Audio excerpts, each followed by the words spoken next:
디자이너는 예민하고 상상력이 좋은 사람들이라고 생각을 하거든요. 자기가 좋아하는 걸 더 잘하고 싶은 사람들이에요. 결국에는 내가 좋아해서 미치겠는 게 분명히 다 있을 거예요. 내가 좋아하는 그 경험을 한번 오감으로 한번 뜯어보고, 내가 그거 왜 좋았지? 그때 막 무슨 기억이었는데, 그때는 어떤 환경이었고 뭐가 번쩍했는데, 공감각적으로 막 향도 어땠었던 것 같고, 이게 이런 식으로 해결되면 어떨까 막 싶은 그런 상상을 한번 해보는 거죠. 내가 좋아하는 분야에서. 그리고 그게 AI로 해결할 수 있고, AI가 붙으면 어떻게 될지 한번 극한으로 생각을 해보는 거죠. 그런 몰입을 한번 해보는 게 저는 굉장히 중요하다고 생각을 해요. 다양한 커리어를 먼저 걷고 있는 디자이너분들을 만나보는 시간, 헤드라이너의 첫 번째 시간입니다. 디자이너분들 사이에서 이런 말이 있죠. 이대로 가다가 AI한테 밀려서 일자리가 다 없어지는 거 아닌가? AI가 이제 디자인을 다 한다던데? 이런 말들이 있어서 미래에 대한 걱정이 되게 많은 시기인 것 같아요. 이런 부분에서 치열하게 생존을 고민하시고 또 AI 디자인 분야에서 미래를 준비하고 계시는 분을 오늘 모셨습니다. 현재 생성형 AI 음악 서비스 믹스오디오의 디자인 리드이자 코파운더로 활동하고 계시고 스스로를 음악 덕후라고 소개하시는 김태환님입니다. 네, 반갑습니다. 반갑습니다. 오늘 이제 팟캐스트 형태로 저희가 처음 또 준비해보는 시간인데 좀 카메라나 이런 게 좀 어색하지는 네, 않으신가요? 어딜 봐야 될지 좀 모르겠는데 저도 편하게 해보겠습니다. 바닥까지 다 내보이고 가는 걸 목표로 하고 있습니다. 네, 편하게 이야기하면서 그냥 AI에 관한 전반적인 생각이나 지금 활동하시는 것들을 나눠주시면 저희들도 많은 걸 또 배우고 이런 내용들을 전달해 드릴 수 있는 시간이 될 것 같습니다. 오늘은 AI 시대의 디자이너분들이 어떤 마음가짐을 가지고 또 어떻게 공부하고 대처해 나가야 할까 그런 이야기를 듣기 위해서 이렇게 좀 모시게 됐는데요. 이제 뉴튼이라는 회사의 믹스오디오라는 서비스를 런칭하신 걸로 들었었는데 한번 간단하게 설명을 해주시면 좋을 것 같아요. 네네. 생성형 음악을 만드는 이제 생성형 AI 서비스고요. 미드저니의 음악 버전이라고 생각하시면 편할 것 같아요. 근데 저희가 이제 내세웠던 강점은 조금 딥한 얘기일 수 있는데, 오디오 레벨 생성이 아니라 이제 저희는 블록이라고 이름을 붙였어요. 그래서 음악을 가로 세로로 한번 잘라보는 거죠. 시간축으로도 잘라보고 악기 레벨로도 잘라봐서 정말 작은 레고 조각처럼 만들어서 그거를 조합하는 형태로 생성을 하고 있어요. 그래서 정말 빠르게 한 2, 3초에 4곡 정도가 생성이 될 수 있게끔 하는 식으로 생성을 했고, 그리고 아까 말씀해 주신 이미지나 오디오 레퍼런스 같은 경우는 멀티모달이라고 우리가 하죠. 텍스트 프롬프트를 입력을 해도 되고, 내가 뭐 사진이나 영상을 업로드를 해도 되고, 아니면 유튜브에 나 이런 뭐 한스 짐머 비슷한 음악이 얻고 싶은데 하면은 그 링크를 그냥 갖다가 넣어서 어떤 유저 인풋을 받더라도 그거를 바탕으로 음악을 생성해주는 이제 멀티모달 AI 음악 서비스라고 할 수 있겠습니다. 방금 전까지 이제 운영하고 계시는 뉴튼의 믹스오디오 서비스를 쭉 이야기해 주셨는데 스타트업 운영이라는 게 일이 끊이지 않잖아요. 그렇게 일을 하시면서도 국민대학교에서 강의도 병행하신다고 들었어요. 다양한 일들로 바쁘실 텐데 직접 또 이렇게 교육에도 참여하고 계시는 이유가 좀 궁금한데. 그 이유는 사실 저는 교육에 큰 사명감 같은 건 없는 사람이거든요. 말씀해 주신 대로 너무 바쁘기도 하고, 주로 주변에 이제 있는 교육자 친구 선후배 분들에게 물어보면은 내가 이렇게 가르친 게 뭐 열매를 맺고 그들이 다시 나무가 되어서 더 사회에 좋은 영향을 끼치고 이런 걸 많이 말씀을 하시는데, 저는 그런 쪽보다는 이제 제가 겪었던 게 어떻게 보면 새로운 길을 갔던 거고, 그리고 그거를 나만이 알고 있던 어떤 덕후적인 어떤 부분에 접목을 했을 때 그게 굉장히 시너지가 나게 되고, 그 부분에서 지적 희열감을 굉장히 크게 느꼈거든요. 그래서 그걸 우리가 한번 다 같이 느껴보자, 이런 쪽에 저는 더 가까운 것 같아요. 그걸 같이 경험해보자. 그리고 이제 교육을 하는 이유는 조금 예민한 얘기일 수도 있는데, 데이터의 시대가 시작되고 나서 사실 아카데미와 기업의 관계가 저는 좀 역전됐다고 보거든요. 그 전에는 학교에서 연구하던 것들을 이제 기업이 자본을 통해서 뭔가 적용시켜보고 거기서 뭔가가 나오는 그런 구조를 갖고 있었는데, 지금은 기업의 데이터가 훨씬 많잖아요. 그래서 학교가 기업을 결코 실무 레벨에서 따라올 수 없는, 그런데 학교는 점점 어떻게 보면은 그럼 철학적이고 더 인문학적인 것에 집중을 할 수밖에 없고, 기업은 기업대로 점점 더 실무적인 걸 요구할 수밖에 없고, 그 간극이 점점 벌어지고 있다고 생각이 들거든요. 그래서 그거를 좀 내가 메꿔줘야겠다, 이런 생각이 좀 있었습니다. 되게 아까 말씀하셨던 그 포인트가 되게 교수님의 마인드랑 비슷하다는 생각이 들었는데 저희들이 항상 교수님을 이야기할 때 이렇게 이야기해도 될지 모르겠지만 한 포인트엔 되게 미쳐있는 사람들이라고 이야기를 하잖아요. 그러니까 나 재밌는데 너도 해볼래? 라는 네. 식의 접근인데 그렇죠. 그런 데에서는 또 되게 교수님에 적합하신 마인드이시지 않을까. 노력해 보겠습니다. 네. 그런 경험을 했다라고 하는 학생분들도 좀 있으셨나요? 되게 이거 재밌다라는 후기들이나? 강의에 대한 전반적인 평가를 제 입으로 말씀드리면 사실 너무 만족하고 있고요. 저도 학생들 너무 사랑하고 많은 사랑을 주고받는 관계다. 네, 저도 정말 더 주고 싶어서 안 달라 있는 쪽이고 학생들도 너무 열의가 넘치고 그게 잘 맞아떨어졌던 것 같아요. 그러니까 그만큼 배고프고 목마르니까 그런 걸 찾게 되는 거잖아요. 저는 사실 당근은 잘 안 주고 채찍을 많이 주는 스타일이거든요. 네, 그런데도 이제 이런 얘기를 해주는 사람이 별로 없었다 보니까 그런 거를 굉장히 좋게 봐준 것 같아요, 학생들이. 생긴 지 얼마 안 된 과라고 들었는데 더 AI에 관심이 있고 더 많이 배우려고 하시는 분들일 것 같은데 그런 분들은 요새 어떤 고민이랑 도대체 뭘 배우고 싶어 하시는지 좀 그런 게 좀 궁금한 것 같아요. 그런 불안이 있는 것 같아요. 이거는 사실 학과를 막론하고 요즘 AI를 막 안 쓰는 곳이 없잖아요. AI랑 정말 거리가 멀어 보이는 제조업이라든지 그런 곳에서도 AI를 도입하려고 하고 있으니까 그래서 모든 직무에서 사실 AI를 도입하고 있는데 그러면은 디자인 분야도 당연히 AI가 도입이 되는데 지금 우리가 알고 있는 거는 시중에 나와 있는 AI 서비스나 프로덕트들을 그냥 써보면서 뭔가 적용해보고 기존에 내가 되게 오래 그림 그려야 했던 거가 금방 되네 이런 수준으로 지금 하고 있단 말이죠, 대부분이. 근데 이거 너머에 뭔가 있지 않을까? AI를 더 이해하면은 여기서 뭔가 더 있지 않을까? 네, 이런 목마름이 좀 있는 학생들인 것 같고 이거는 이제 크게 아까 제가 말씀드린 AI를 사용하는 쪽, 툴을 사용하는 AI 파워드 디자인 쪽이랑 이제 AI를 좀 더 이해해서 AI가 적용되는 서비스나 프로덕트를 만들어 보자 하는 AI 프로덕트 디자인 쪽으로 나눠볼 수가 있는데 그 두 가지의 고민을 다 갖고 있는 것 같아요, 학생들은. 그러면 방금 전에 이제 AI 파워 디자인, 그 다음에 AI 프로덕트 디자인 두 가지로 AI를 활용하는 부분이 좀 크게 나뉜다라고 말씀을 해주셨는데 이것에 대해서 좀 간단하게 하나씩 개념을 설명해 주시면 좋을 것 같아요. 제가 왜 나눠서 설명을 드렸냐면은 요새 그냥 뭐 마케팅 용어일 수도 있고 아니면은 제 선점하는 단어가 돼가고 있는 거니까 AI 디자인, AI 디자이너라는 표현이 막 눈에 보이고 있거든요. 사실 저는 그 표현을 좋아하진 않아요. 정확하게 말하면은 이제 틀렸다고 생각을 하고 있고요. 여기 좀 욕먹을 내용인가? 다시 가야 될까요? 그냥 갈게요. 네, 그냥 저는 가는 성격이라서 그게 사실 포토샵 디자이너라고 부르는 거랑 똑같거든요.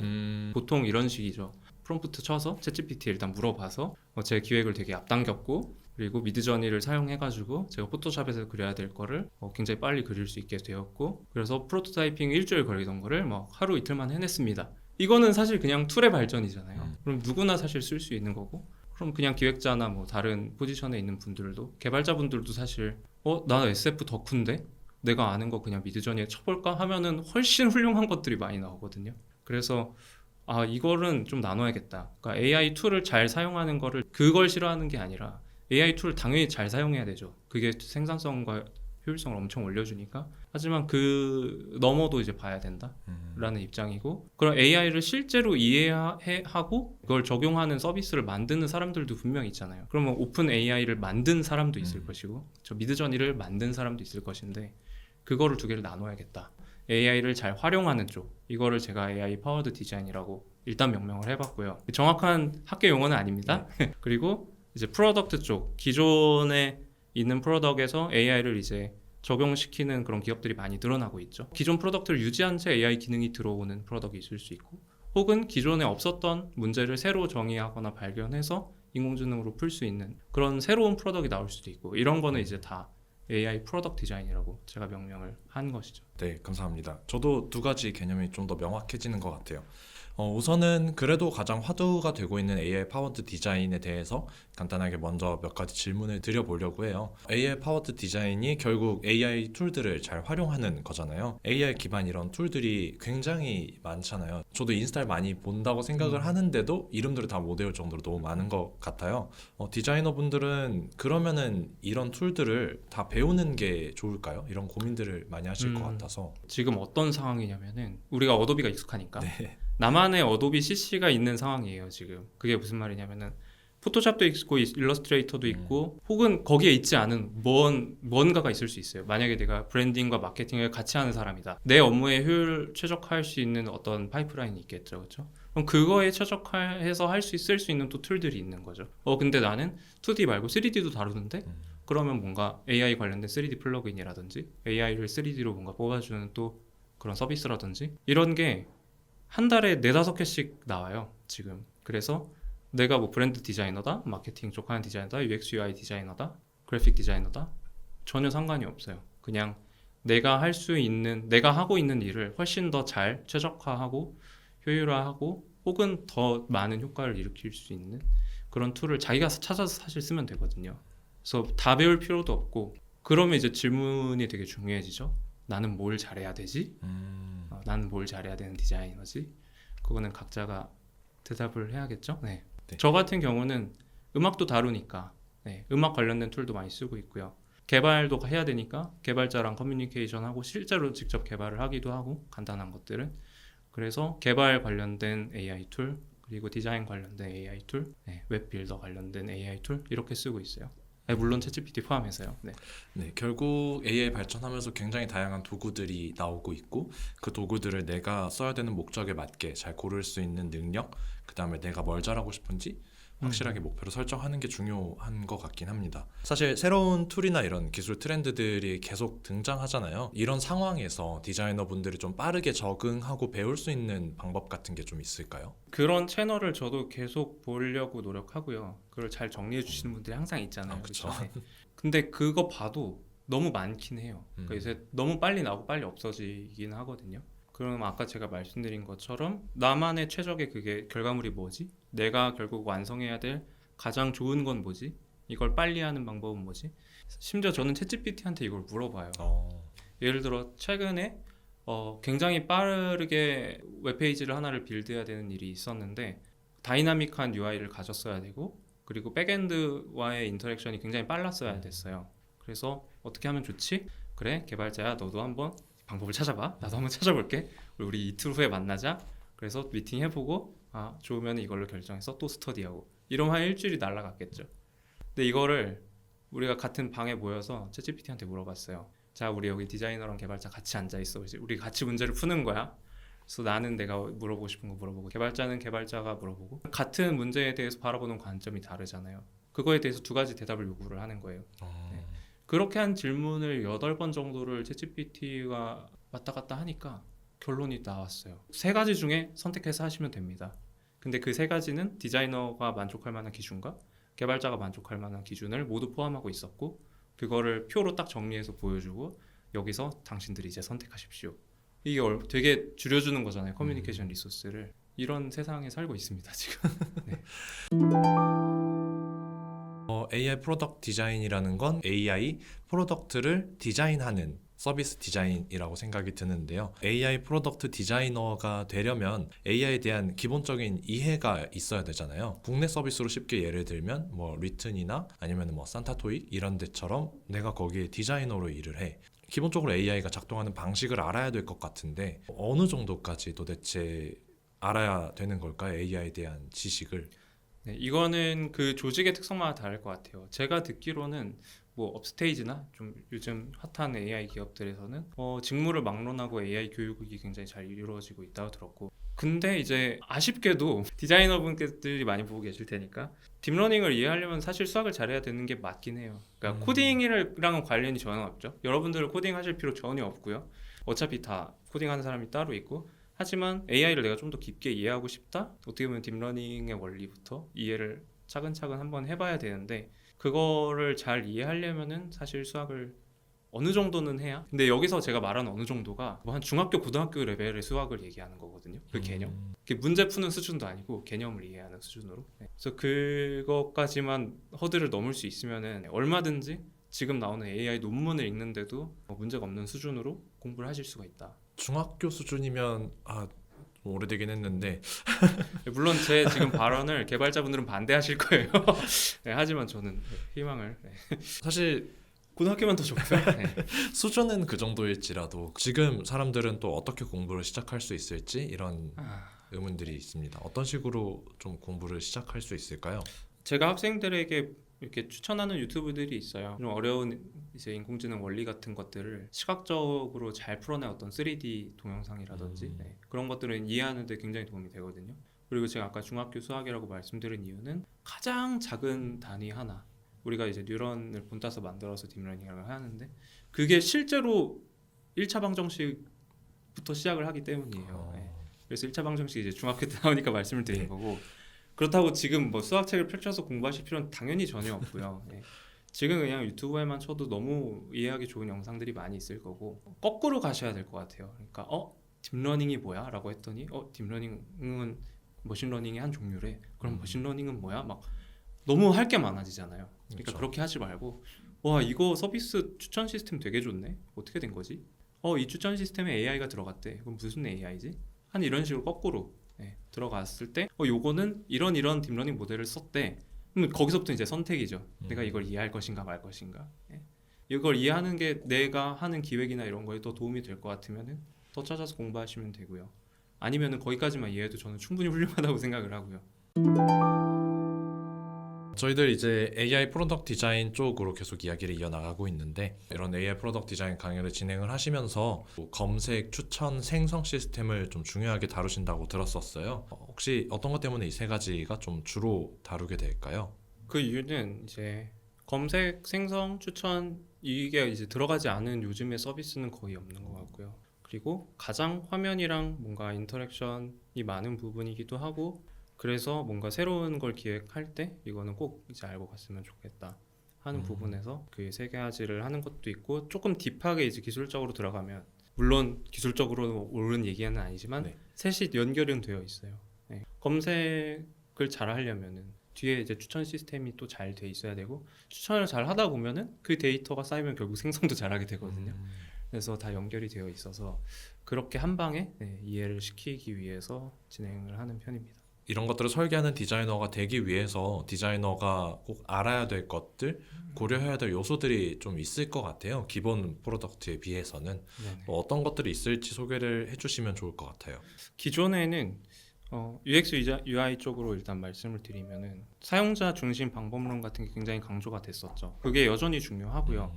근데 일반적으로 그걸 많이 고려를 하지만 AI 쪽에서는 이제 결국 데이터를 얘기를 하는데요. 그래서 아무리 좋은 기획이 있어도 이거를 실현할 수 있는 데이터가 없으면 AI를 만들지 못해요. 그러면 당연히 AI 서비스를 만들 수 없는 거고요.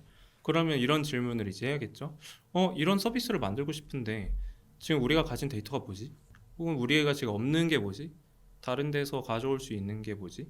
지금은 없지만 우리가 만들어서 사용자들로부터 받거나 어떤 시스템을 만들어서 이 데이터가 쌓이게 할 수 있는 방법은 뭐지?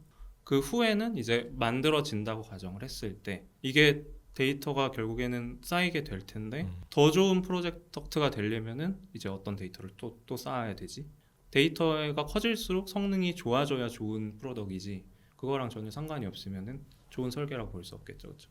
결국 내 서비스에서 무슨 데이터를 다루는지, 그렇죠. 특히나 AI를 도입할 때 어떤 데이터가 필요한지에 대한 이해가 되게 중요하겠네요. 네, 그거를 연구 개발자분들이 당연히 하고 계시죠. 당연히 하고 계시고, 근데 그거를 기획 레벨에서 같이 디자이너가 들어가서 하는 거랑 나중에 PRD가 다 정리되고 나서 이 화면 쳐주세요 하는 거랑 너무 다르잖아요, 사실. 그거를 이제 피부로 당연히 느끼실 거라고 믿고 있고요. 근데 그 데이터가 막 숫자로 되어 있고 코딩이고 어려운 그런 데이터도 아니고, 로우 데이터 수준으로 보면은 우리가 문장으로 얼마든지 쉽게 만들 수 있는 그런 데이터거든요. 저희 음악 서비스 같은 경우에도 뭐 홍대에서 힙 터지는 음악이다 라고 했을 때 그게 어떤 식으로 뒤에서 음악이 추천되는가 보면은, 그 제가 레고 블럭 자르듯이 이제 잘라놨다 그랬잖아요. 그러면은 뭐 홍대라는 거를 LLM이 어떻게 받아들이고 있고, 그러면 그거에 어울리는 뭐 드럼도 있을 수 있고, 뭐 힙합 비트가 있을 수도 있고, 베이스가 있을 수도 있고, 멜로디 부분이 있을 수도 있고, 보컬이 있을 수도 있고, 결국 그런 다 로우 데이터 수준에서 얘기하는 것들은 그 분야의 좀 산업적인 지식들, 그런 걸로 결국 다 이루어져 있거든요. 숫자가 아니라.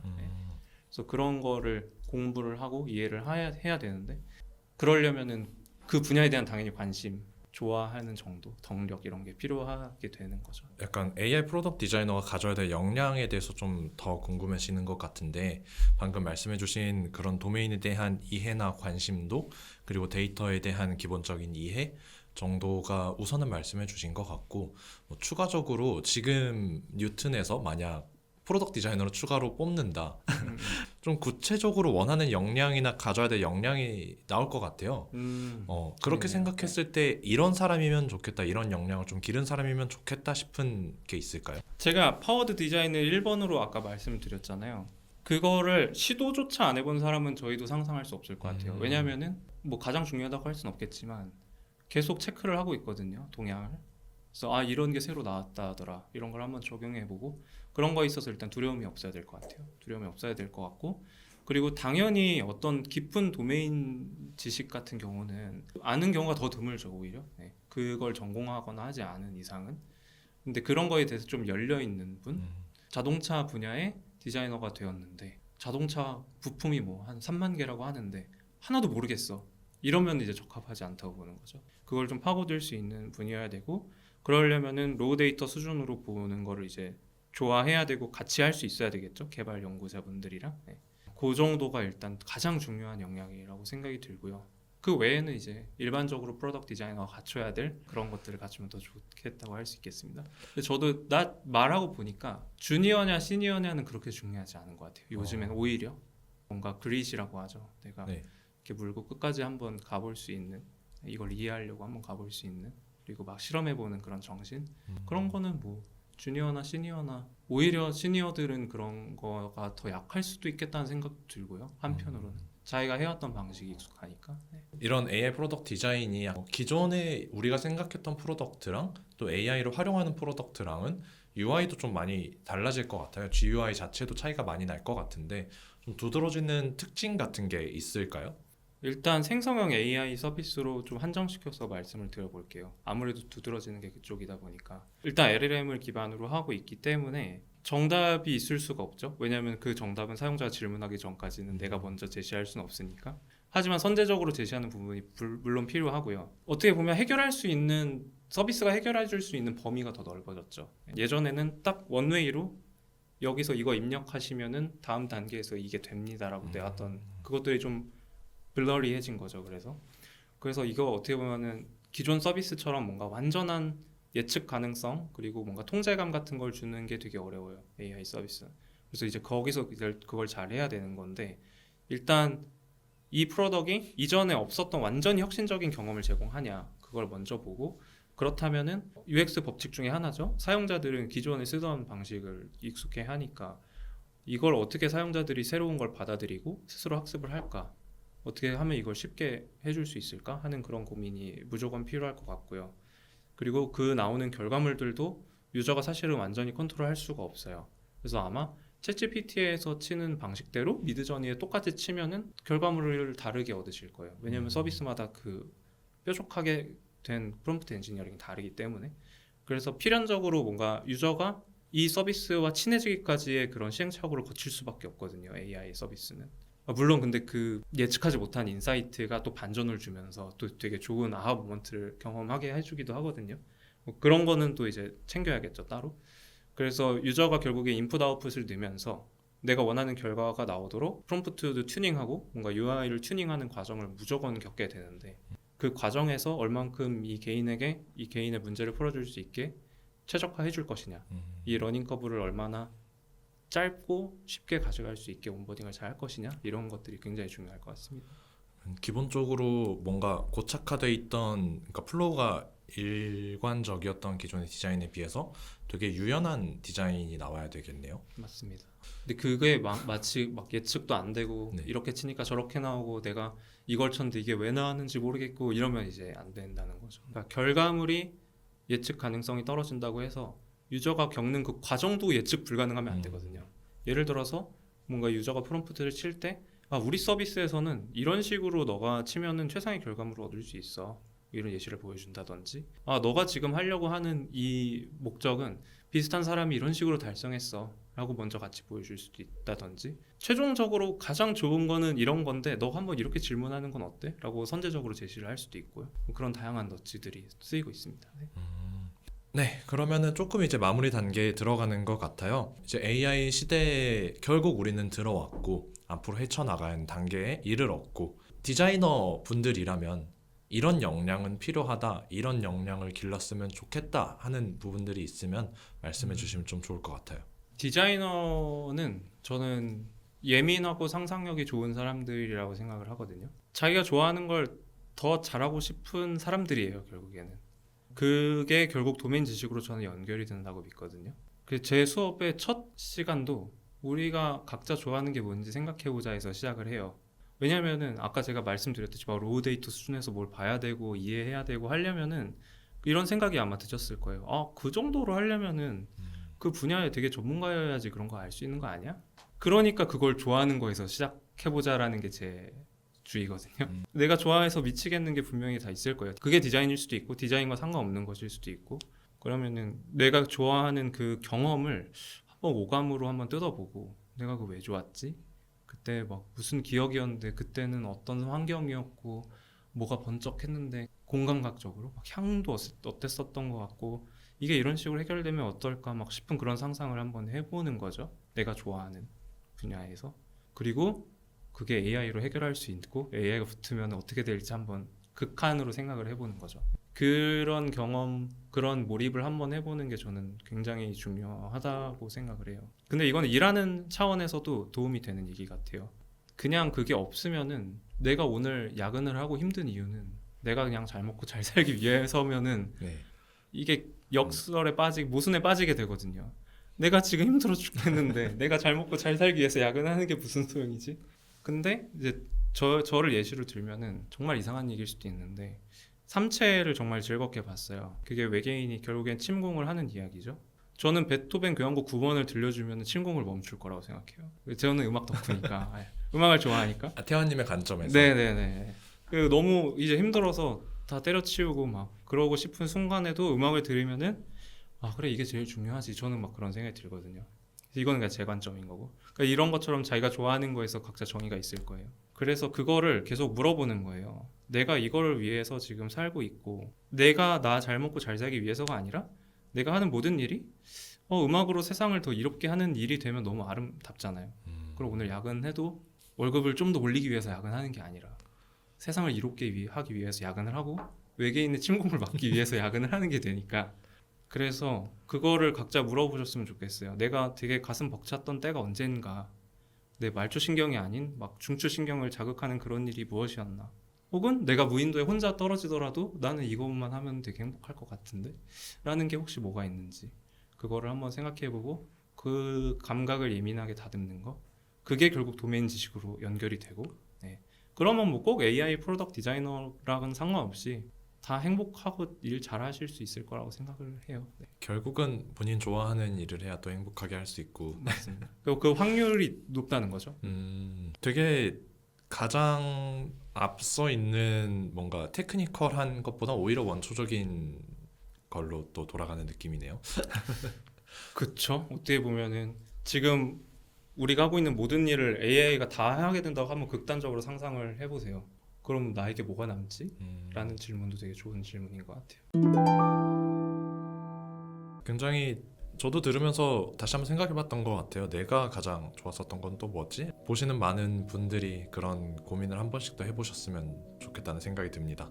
아마 오늘 준비한 질문들이랑 궁금했던 부분들은 여기까지 다 나눠본 것 같은데요. 사실 AI 디자이너 시대에서 우리들이 어떤 것들을 준비해야 되는지 굉장히 막막하면서도 두근거리는 시기인 것 같아요. 새로운 것들이 매일 쏟아져 나오고 이것도 배워볼까 할 수 있는 시기인 것 같고요. 그래서 저도 개인적으로는 되게 걱정보다는 두근거림으로 받아들여도 좋겠다라는 생각이 드는 것 같고요. AI 시대가 발전하면서 사실 그냥 계속 쏟아지는 툴 때문에 어떤 걸 배워야 되지? 라고 기술 쫓아가기에 좀 바빴던 것 같아요. 저 같은 경우에도 그랬고 많은 분들이 그것 때문에 또 불안했던 것 같고 과연 내가 지금 필요한 것들, 내가 하려고 하는 것들은 어떤 것들이 있는지, 그다음에 내가 또 좋아하는 방향은 어디 쪽인지를 다시 한번 뒤돌아봐야 된다라는 생각을 가지게 하는 시간이었던 것 같습니다. 근데 오늘 그래도 이렇게 진행해 보시면서 좀 어떠셨을까요? 제 나름대로 되게 발산하고 또 한편으로는 또 수렴하는 생각을 많이 했던 것 같은데요. 좀 걱정거리만 너무 던져준 게 아닌가 하는 좀 그게 있는데, 일단 저는 삽질을 굉장히 많이 한 사람이에요. 그런데 지나고 보면 다 의미가 있었다고 생각이 들고요. 그 툴에 대한 말씀도 아까 해주셨잖아요. 너무 많은 툴이 쏟아져 나오고 뭘 배워야 되지? 근데 그 전에 뭐 좋아하는 걸 생각해 보는 것도 중요하지만 툴 자체를 잘 쓰게 됨으로써 나오는 인사이트도 분명히 있거든요. 그래서 둘 다 챙기셨으면 좋겠다는 생각이 들고요. 저도 열심히 삽질을 하면서 어떤 삽질의 의미가 있었고 어떤 삽질은 제가 대신 해드렸습니다 라는 거를 많은 분들이 알 수 있게 또 다양한 활동을 이어갈 테니 또 지켜봐 주셨으면 감사하겠습니다. 네, 오늘 모신 헤드라이너 김태원님과의 인터뷰는 여기서 마무리해 보도록 하겠습니다. 네, 수고하셨습니다.